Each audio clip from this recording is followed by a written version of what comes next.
My name is Jay Sugarman, and I want to welcome you to Innovation Showcase. The main purpose of this ongoing series is to inform viewers about exciting innovations and creative individuals across the fields of business, science, technology, education, and the arts. Today, via Zoom, we're fortunate to have as our guest two extremely talented artists, Sophia Day and Sammy Polinsky. Together, they're the collaborators behind the multimedia exhibition Dog Eat Dog Houses, a playful yet poignant exploration of the Boston housing crisis through an unexpected lens, the humble doghouse.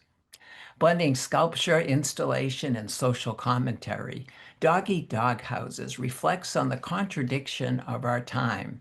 As rent and home prices soar, younger generations often find themselves priced out of traditional adulthood milestones like homeownership and parenthood, yet investing deeply in their beloved dogs. During the program, we'll hear why and how the exhibit came about. We'll go on a behind the scenes tour and in the process come to better understand and appreciate some of the formidable challenges related to the Boston housing crisis. Let's start by meeting Sophia and Sammy and then learn all about Dog Eat Dog Houses, which was on display at the Piano Craft Gallery until November 9th. Welcome. So delighted you're both able to be here. Thank you so much for having us. Yeah, thank you. It's a pleasure to be here. As you know, I recently had the wonderful opportunity to visit the exhibit, admired your creativity, artistry, learned a lot, eager to find out more and have you inform viewers. But before we jump right to that, I think it would be of interest if each of you would just briefly share maybe a little bit more about your background, artistic, professional interest. Sophia, would you please start? Yeah, absolutely. So as a bit of a commonality point, Sammy and I met in grad school. We both went to SMFA at Tufts and Mm, graduated back in 2023. And we really aligned because both of our practices utilize humor in slightly different ways. And we both make work in our personal practices about our personal religious experiences, although we come from very different religious backgrounds. So my work is taking a really critical, contemporary, and feminist look at Catholic visual culture. mm. And I do that across painting and sculpture and a little bit of digital fabrication as well. And then when I'm not in the studio, I'm also a teacher in the local area and I help run a small nonprofit gallery. Terrific, terrific. Thank you. Sammy, welcome. A few words about yourself, please. Yeah, of course. As Fee mentioned, we both met in grad school at SMFA a few years back. I primarily work in sculpture, although we are both very interdisciplinary, so we both have our hands on all of the pieces that you'll be seeing. When I am not working on, as Fee mentioned, my own personal practice, where I do a lot of often, a critical lens, but a humorous one of kind of my Jewish upbringing. I work as an assistant for an interior designer at Pratt& and Deutsch Interiors. Mm, And in addition, I am a display artist at Anthropologie in Linfield. So I build all of their displays in the store, mm. which is very, very interesting and fun. And I've learned so much. So I'm just we all of our skills have combined to create this show in such an interesting and magnificent way. So Well, hearing of both of your multi-talented backgrounds, and no surprise that this ended up being a multimedia exhibit, really fabulous. Sophia, how did the exhibit first come about? What were some of the initial sparks to get this off the ground or go with one idea that led to another? Yeah, it's surprising in that this idea didn't go through a lot of iterations. I think for both Sammy and I, a lot of our work will often start as a bit, like a bit of a, like there's something funny that we notice, or there's a joke that's inherent in something. And we were both remarking on being recent grads and our parents and wanting the best for us. Suggesting that, oh, you should do pet portraiture, you should build luxury dog houses. Like that's where the money is. Um, And we were kind of laughing that both of our parents suggested that. And then we started to follow the line of thought a little bit further. And it's like, oh, yeah, it is funny that like there's this luxury dog market that we're doing portraits of our dogs. And oh, yeah, like a luxury dog house is a little bit unusual. And then we sort of followed that line of thought into what if we talked about housing, but at a dog house scale and through a dog lens, thinking about how at the core of what our parents suggesting is also really wrapped up in the current societal moment where for many of us, Sammy and I are both of like the millennial Gen Z cusp age, that we're not really able financially to become parents or own homes, and we're investing all this time into our dogs instead. And so that's how the show came about. It was a bit of a joke, it was a bit of a riff, and then we realized the joke had legs to it. Definitely, definitely. Sammy, was there any influence by the dogs that both of you have, Tofu and Tommy? Of course, yes. Well, Fee actually happened to live below me at the time. So we were living in this, like very common multi-family home, very Jamaica Plain, very Boston. And you would see my dog's face in the window and her dog's face in the window, different floors up. It was all very picturesque. So the idea came along very naturally. Additionally, our entire community in that neighborhood was kind of built on our pet ownership. So the way we ended up meeting a lot of our neighbors, integrating with them was because we were going on walks with our dogs. That's how we kind of engaged with the community initially. So it felt really natural to talk about how we live in this space and like what these spaces mean to us via our dogs, because that was really, that's like the segue, the easy segue into meeting the people around you and like learning about their lives and how it matters, outside of our own little bubble. So Hmm. Hmm.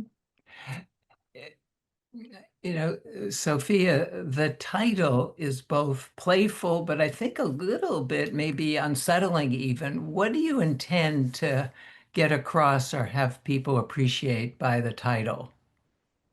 That's a great question. The title was one of the few kind of first iterations that we have where I was always titling it Dog Eat Dog Houses as a working title, Hmm. just as a simple portmanteau of this idea of like the dog eat dog housing market that we find ourselves in. And then obviously Hmm. the form of the show being centered along dog houses.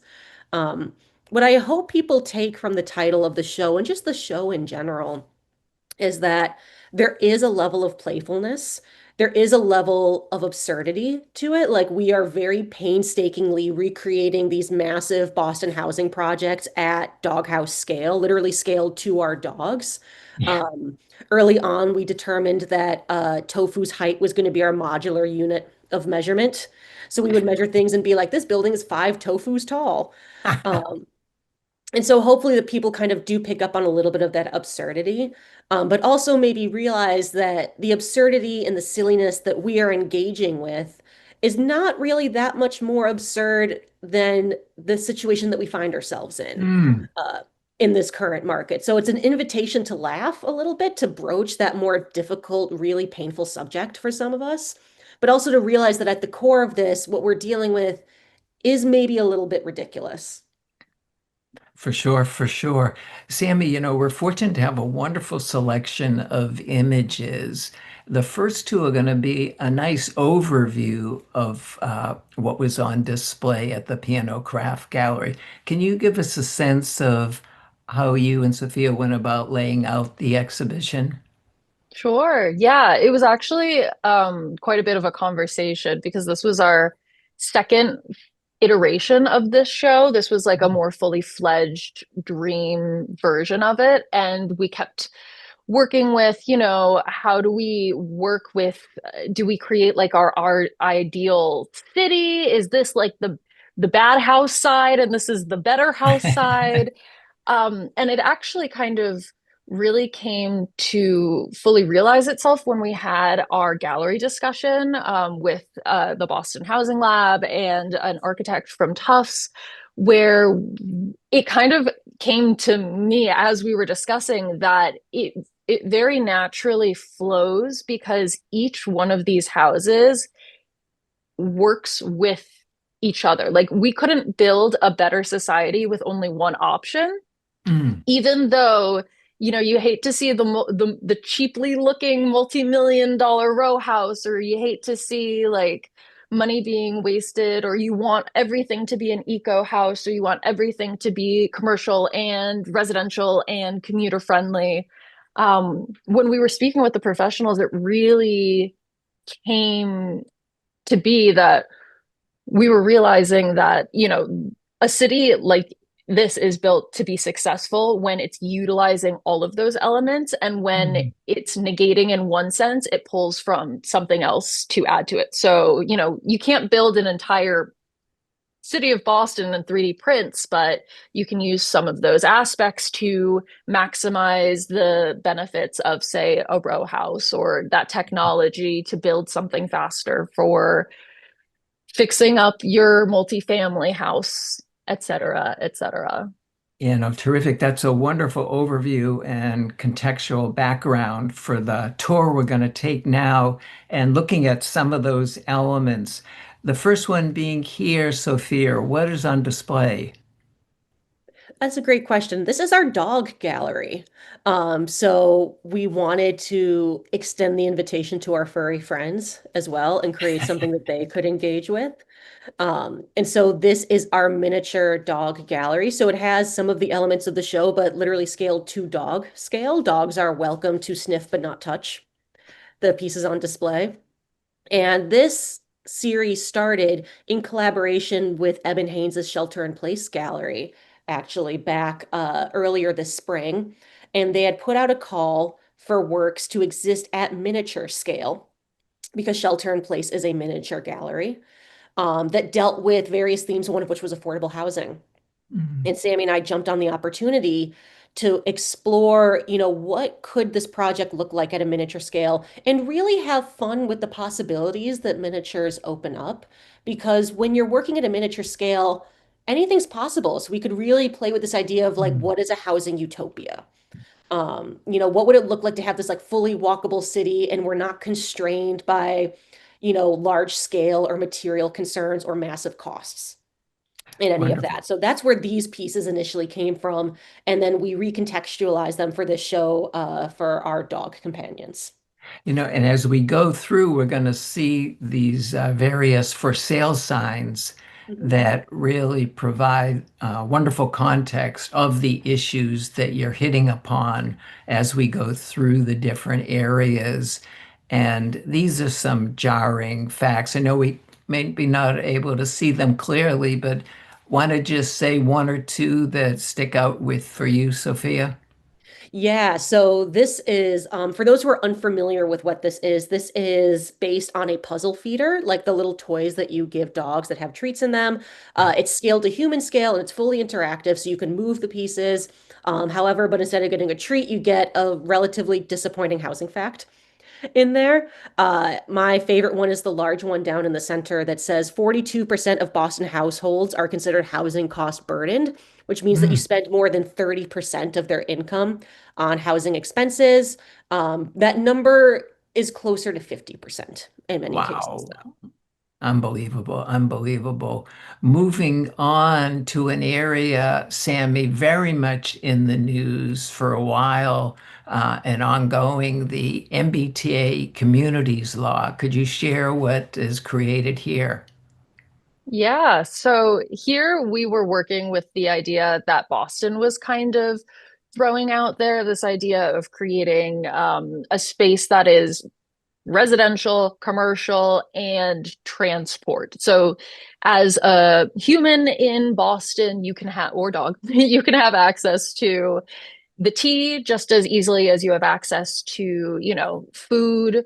You're not in kind of like a food desert, that kind of thing. And it really did feel like an excellent idea. I was actually really surprised when the professionals involved in the housing sphere weren't as excited about this.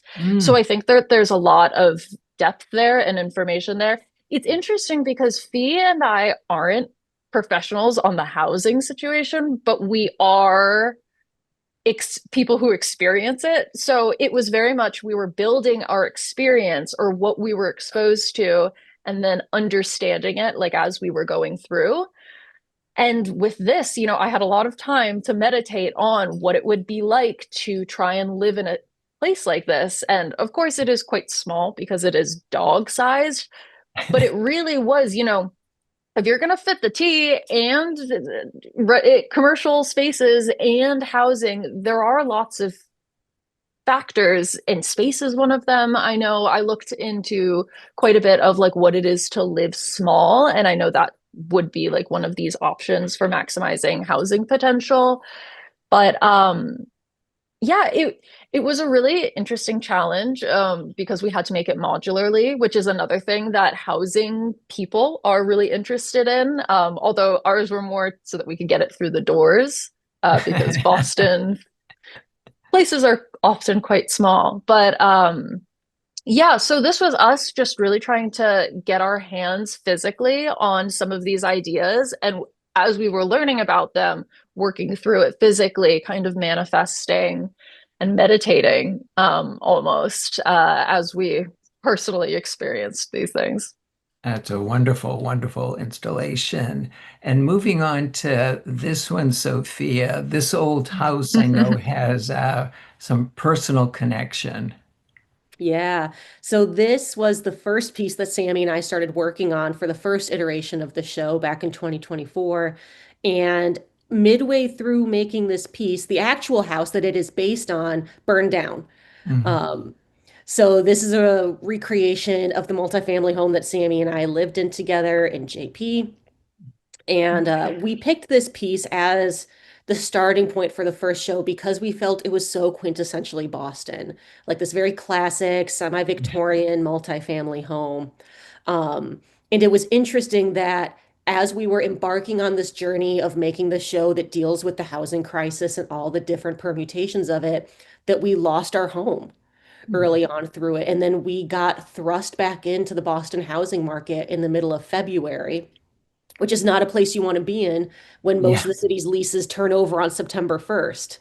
And so I know Sammy went through quite the journey of trying to secure new housing. I had to live with neighbors briefly, and had to work every back channel that I could just to even find a place. Mhm. And so this building is a very special place in my heart. I have a lot of great memories. It carried me through part of grad school. It was really lovely living with Sammy, and we had a great sense of community in this house that we actually tap into for one of the video pieces later. But it also very literally thrust us into the middle of this conversation in a very practical way. Yeah, thank you for sharing that. Really like this scene here and the overview. Sammy, just briefly, what are we seeing? I know coming new construction, we can focus on that first, please. You want me to talk about the new construction behind Yes, it? please. Yeah.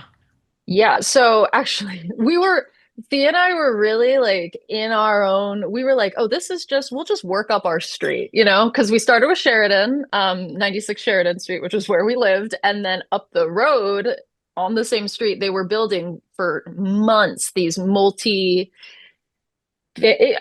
it wasn't even multifamily, but it was like a series of multi-million-dollar row houses. And they were just like, when they have like the plastic that's supposed to look like Mhm. wood, and Yeah. it was like every aspect of it felt like it was totally displaced from all of the houses around it. In fact, I even saw the original house, which was beautiful, very haunted looking, but beautiful, getting smashed to build all of this. And it really brought up conflicting feelings in ourselves, in our neighbors. It was actually the homeowners that decided to tear down their house and allow for a lot of these banks and companies to invest in these properties. And now they're living in one of them, which Mhm. is, like an investment that they made. And while I personally, every time I saw it, I was like, oh, these houses, like they're probably you don't even know what you're buying and whatever.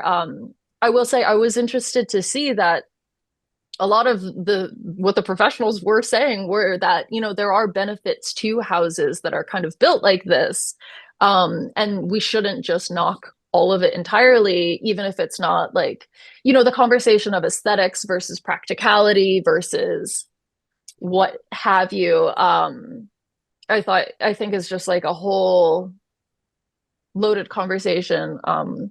But in our piece specifically, you know, we have like the classic, the peeling of the wallpaper, even though it was just put up. I know I get loads of videos on Instagram personally of house inspectors being like, this house is brand new and this pipe doesn't even connect to anything. Wow. And there are all of these screws everywhere. And I think it really, you know, it comes down to just like sometimes the dumpster fire of like the way in which housing is, you know, it's really great to have money being put towards new housing, but then there's lots of permits and construction. And if there's not enough oversight, or if there's too many walls, like literal or conceptual walls being put up, you know, people can't finish certain things. So, you know, it's one of those pieces that we just kind of like we were looking at it and we were like, well, we gotta build this because it's just this is the conversation, but it's so ugly. Well, I think it though goes back to one of your earlier comments on just the variety of housing sort of needed or that consist in a overall city setting, whether you Mhm. admire it or not. Um, Yeah. Sophia, really would like to just spend a brief time on seeing the dog waste bags here and the pamphlets and how that relates to another wonderful aspect of the exhibit. And that's sort of more the activism you're trying to be a vehicle for with regard to the housing situation. Yeah, I think Sammy and I are both really energized by this concept of utopia that I mentioned earlier. And for me, it's always a pet peeve of mine as an artist when I see an artist make work about a situation and the takeaway of that piece is the situation is bad. And then there's no further engagement or solution offered because that's one of the amazing things that art can do is that we're not constrained by a lot of the same issues. You know, I don't have to worry about the feasibility of these dog houses that I'm building in the way that like the housing office Right. needs to. And so we wanted to be really solution oriented with this show. Like we want to talk about the problem, we want to talk about potential solutions, but we also want to engage really deeply with Boston and the community and see what is out there and be able to offer resources and solutions to people.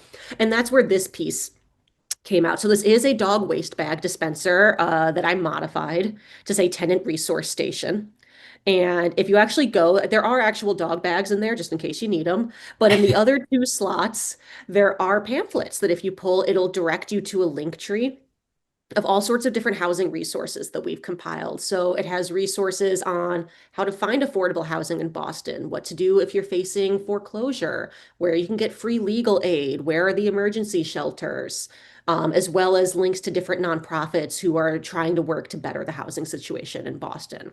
So it's a little funny, it's a little tongue in cheek, but also we do hope that in compiling this list that it is able to help someone.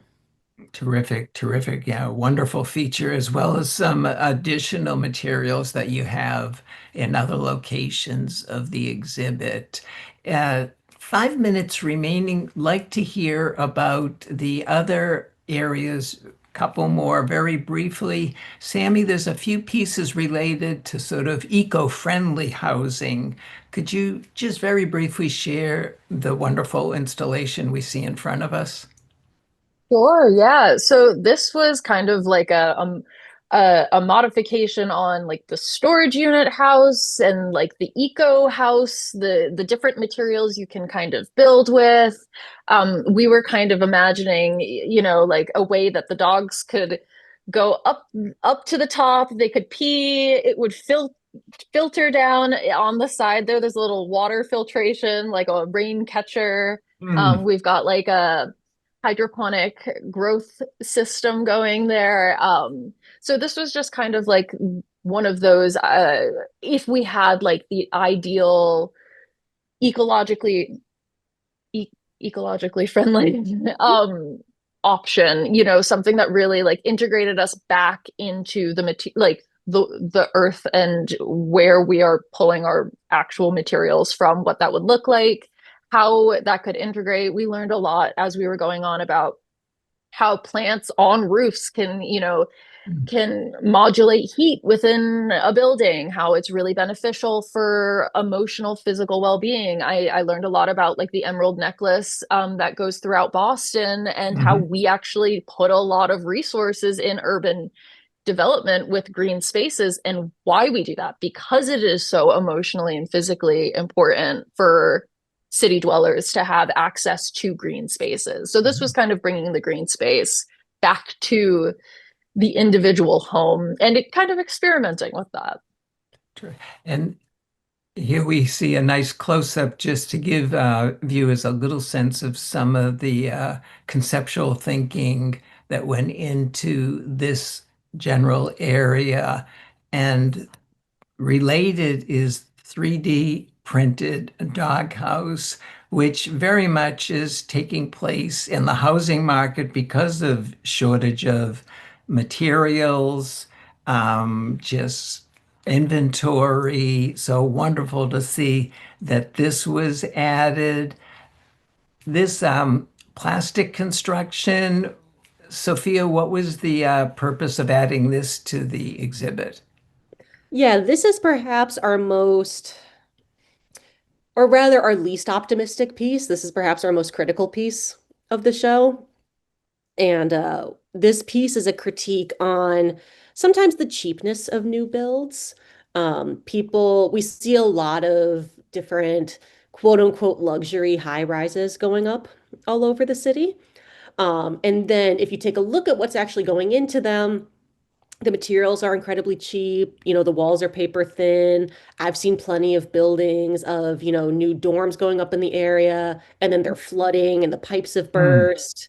And so we wanted something that kind of touched on that, like this idea of like you're cutting corners and you're doing things a little bit cheaply, often because it's larger corporations are trying to make a profit from housing, and that we have found is kind of one of the big stumbling blocks of housing is that people see it as an investment and they need a return on investment. Hmm. So Hmm. much in the way that these private equity firms will try to cut corners to increase profits, we have also cut corners and bought a prefabricated house and put it in here. Thank you. Yes, no, it's an important commentary of what's definitely happening throughout the housing market. Sammy, in the minute we have left, this is an important feature that deserves more time, but could you just share the multimedia dimension that you and Sophia have added with this area or the exhibit? Yeah, just really quickly, an overview. We interviewed lots of local residents and we framed it as if the dogs, their own dogs, were speaking, and we were just asking them, what is their housing experience? How have they participated in the market? Are they renters? Are they buyers? What's it like being a dog owner in the city? And we got some really interesting answers.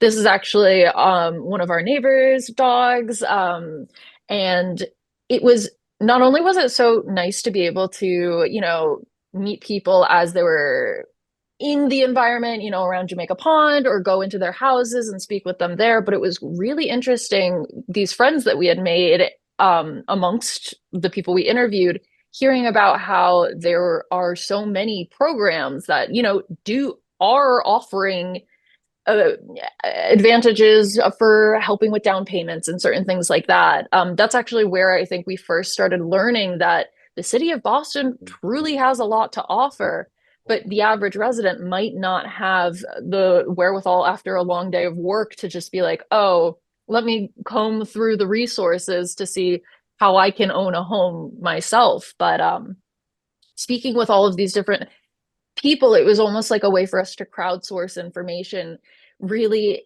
integrate ourselves into their lives, see how everybody else is living. Because at the end of the day, we don't want this show to just be Thea and I lived in a house together and this is our experience, because we have Mhm. such a limited perspective. We want to engage with as many people as possible because housing is a universal experience. We eat, we sleep, we live And these are such fundamental human needs. So in the same way that we want to open up this space that often, like, galleries often can feel very closed off. It's only for a certain echelon of people. We want this space to be accessible too. We want people to feel like they can enter and learn and laugh, and that it doesn't need to be that deep, even though it is, like that there are avenues to accessing this information. Well, you've definitely accomplished that. Just again, commend you for the humor, the creativity, the seriousness, the importance of what you've created and made visible for the rest of us to appreciate. And I know in the credits, we'll have ways to keep in touch with you and find out more about ongoing work. But for now, we have to close the program. I want to thank you both so much again for taking the time to be here and wish you continued success with future endeavors. Thank Thank you. you. Thank you so much for having us. Also want to thank those of you watching for tuning in and hope you'll be able to come back next time.